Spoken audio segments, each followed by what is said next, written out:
fact that these kids did donuts in my own car before I even had a chance to learn how to do it. I even did a proper burnout in my car, and yet they beat me to it. Memphis, you got me, and you got me good. Y'all already know what time it is. I got the black V-neck on.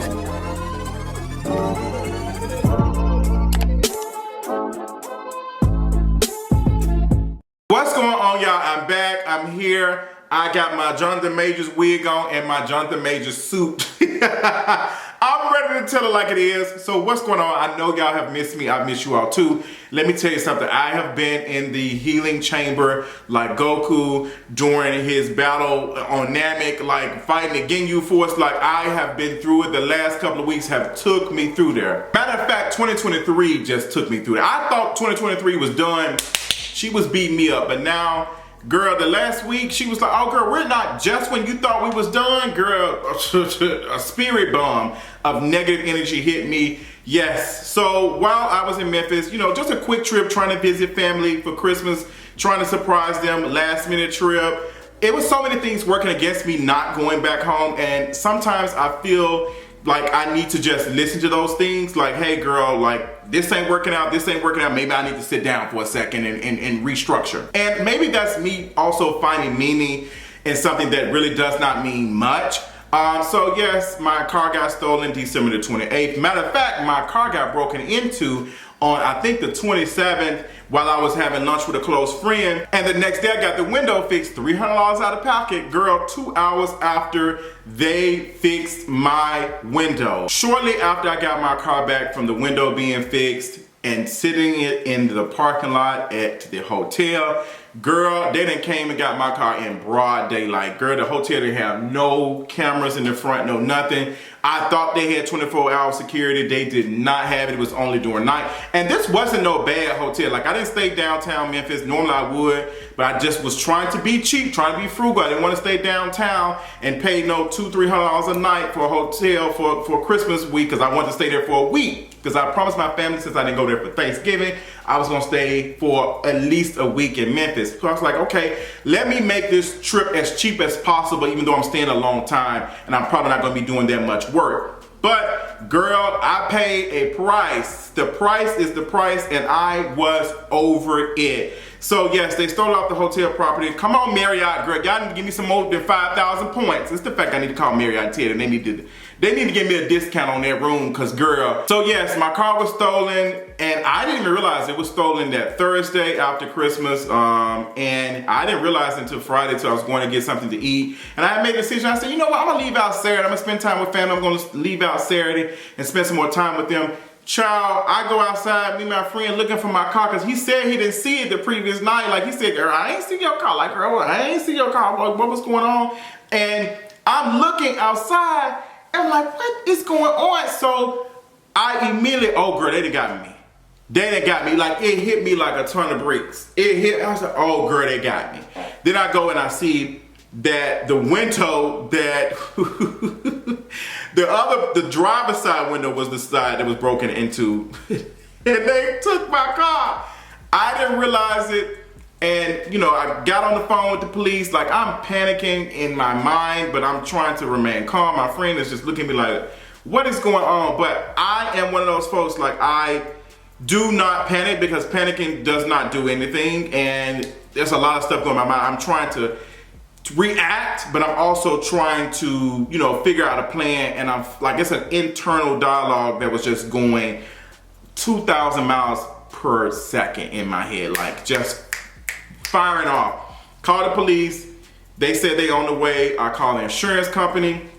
Insurance company being stupid, talking about, oh, well, it might have been repo. Girl, are you okay? The fact that I just made a payment, they just snatched it out on the 22nd, they even say, girl, we ain't gonna wait on Christmas, we gonna take it out today. They said, girl, we snatching it out before Christmas, period. And, you know, I'm just like, okay, you know, you stupid. Process the claim. It's the fact that Geico didn't even want me to speak to a representative. They wanted me to file a claim about my car being stolen on the phone. Let me tell you something.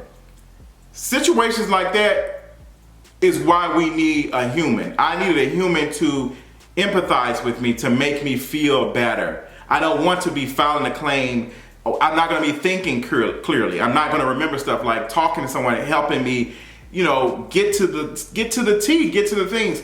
So even though he was an idiot, processed the claim, I talked to the insurance adjuster, but he said, hey, I ain't gonna be able to talk to you till Tuesday because it's Christmas, you know, and New Year's is coming up and we close.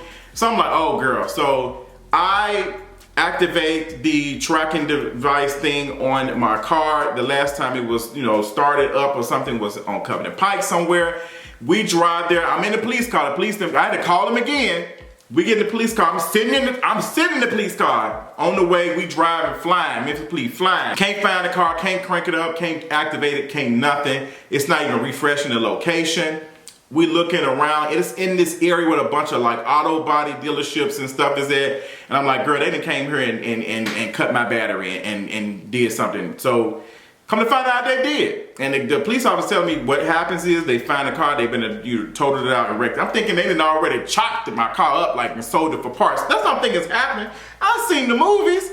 They said, no child, they just do donuts and just race and that's it. And I was like, girl, what? That's it? So hopefully like it's not damaged that bad. Child, please. Later on that night, I'm in the shower, going through it, like literally trying to compress myself. I got a friend that's reaching out, needing some help. Like, I'm like, girl, like too much.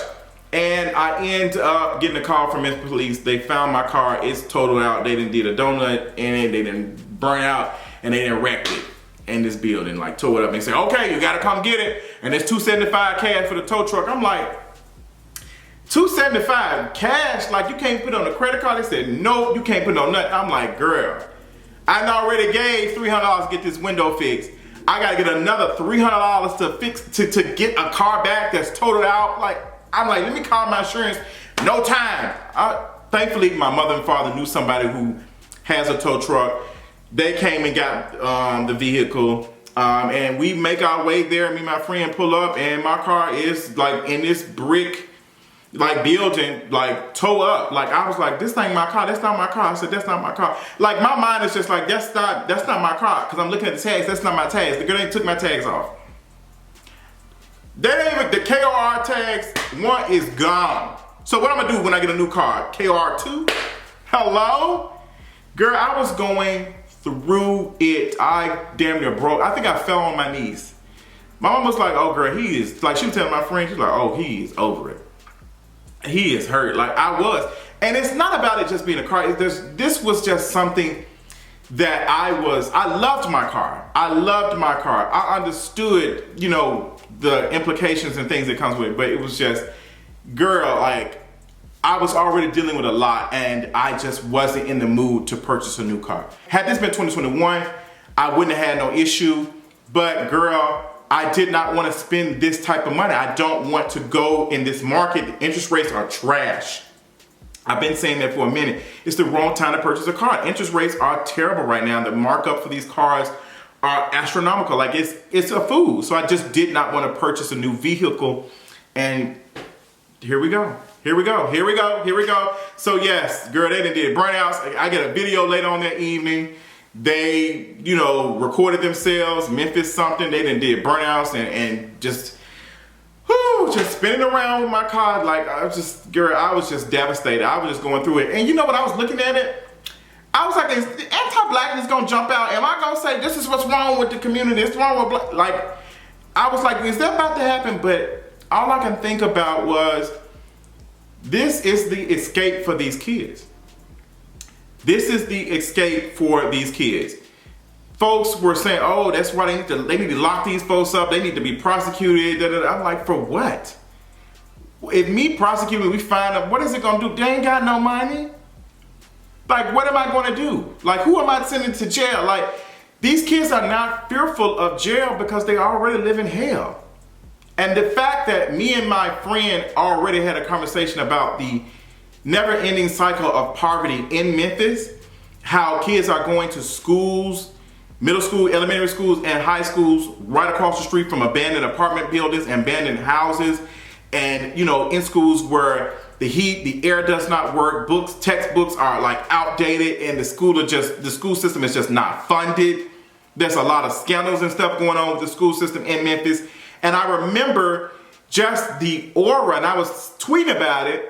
I know I'm deactivated right now because I had to take a break, but I remember tweeting about the aura of something that was around Memphis that I just was not used to. And I'm not used to seeing so many black folks in poverty like that. I'm just not used to going to a restaurant and seeing nothing but white folks off work, like all the black folks. Like, yes, that definitely happens in Atlanta, but you normally would get black folks being at the restaurant doing whatever, like sitting down. These white folks was off work to the second week of January, while black folks are sitting here making food and, you know, doing all this other stuff in the kitchen. They can't afford to be off of work. And I just got through speaking about that in a video, referring to unfortunately the passing of this 81-year-old woman on FedEx on FedEx grounds. Like, she lost her life to a forklift. Like, she was 81 years old working at FedEx. And that's the reality of Memphis. That is what hurt me. So I wasn't mad at the kids who did the stuff to my car. I'm not mad about that. What I'm mad about is the system that allows these kids to fall into positions like that. Like, that's how I know that I have really, for me, transformed my level of thinking, because I automatically was not pissed at them. I understood why this was happening. I need other folks to understand that, because if we keep throwing these kids in jail and we keep, oh, they need to be arrested, we keep investing in the police, we are just not solving anything. If we continue to give these police more funding to lock folks up, if we don't fix it from the root, we're going to continue to have to fund the police, and they're going to end up doing the same thing to us. That can be any of us at any given moment. If you don't have, that can be our kids. Growing up in poverty, growing up in a system that does not believe in you. And that is what hurt me. Yes, I'm hurt about my vehicle, like me having to replace it, me having to go through the things and just being stressed out from calling, but I'm not mad at the kids. I think I saw the video. I think that was my car, but I'm not mad at them. I'm not even upset. I'm upset at the system. And I'm upset at the system that continue to try to make money off of me in my painful moment. Like, I'm having to pay a tow truck company, you know, money to come get my vehicle, and I'm being rushed and I have to pay cash. All these scam-like tactics, like rushing me, calling, trying to get a police report to get the insurance company to look at it. I have to pay almost $20, and like the city is charging 15 cents per page, like y'all printing them out, like y'all spending a lot of money. This is what the taxpayers are paying for. Like, this is just a never-ending cycle of scamiana. Like, continue. Like, I have to suffer from something I experienced. So now I have to cough up $300 to get my car towed, and y'all are telling me I can't use a credit card, I have to use cash. Like, girl, like, what type of system is this? And if I don't, y'all gonna impound it? Like, I don't even have a chance to call my insurance company, y'all rushing me. Like, it's just like everybody was trying to make more money. And I was so tired of, no shade, I was so tired of like, oh, this is Memphis. Yeah, and y'all are responsible for this. Y'all are responsible for this. This ain't no black folks like doing this. Y'all are responsible for this. Y'all are the problem.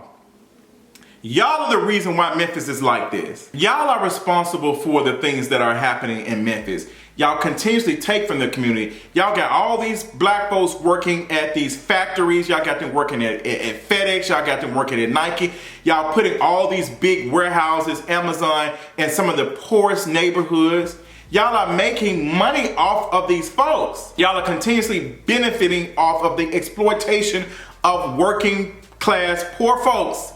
Like, y'all are benefiting off of that, and y'all take y'all money and y'all move out to the rich parts of Memphis, Collierville, Germantown, Cordova, some parts. Like, that's what y'all do.